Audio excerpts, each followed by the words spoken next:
Qu'est-ce que vous pouvez nous dire sur le financement d'un véhicule professionnel? Alors, c'est majoritairement les achats qui se font pour les nouveaux libéraux de santé. On peut que travailler grâce à un véhicule ou une moto, se déplacer de son domicile jusqu'à son travail. Maintenant, on voit de plus en plus des libéraux qui se déplacent essentiellement pour faire des visites auprès de leurs malades, de leur patientèle. Donc vraiment, c'est un outil majeur dans la vie d'un libéral. Donc deux choix possibles sont à prendre en compte. Vous avez à la fois le crédit classique pour le véhicule, qui permet donc de faire un financement sur du véhicule neuf ou d'occasion, une moto neuve ou d'occasion aussi. L'avantage du crédit classique, eh bien en fait, en tant que libéral, vous êtes propriétaire du bien dès lors que le financement est effectué.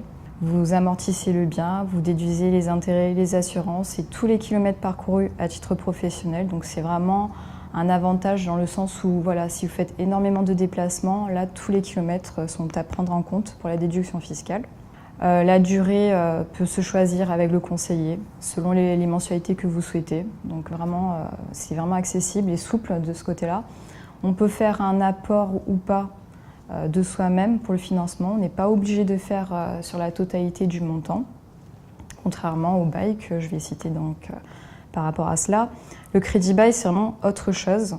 C'est de la location avec une option d'achat, la possibilité de faire un premier loyer majoré de 15 ou 20%, avec une option d'achat qui est soit de 1 ou de 8% à la fin du leasing.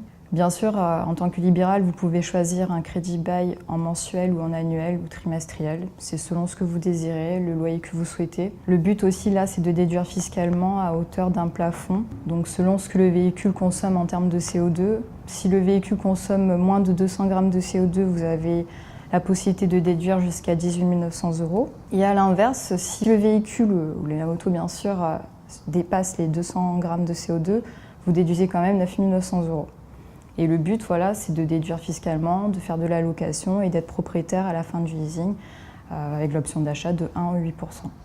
Cette déduction de 18 000 € ou 9 900 €, elle s'exerce sur toute la période, toute la durée du crédit bail ou juste sur une période donnée? Tout le long du crédit bail, ça va de 4 ans à 5 ans. Donc elle est plafonnée. Oui, tout à fait.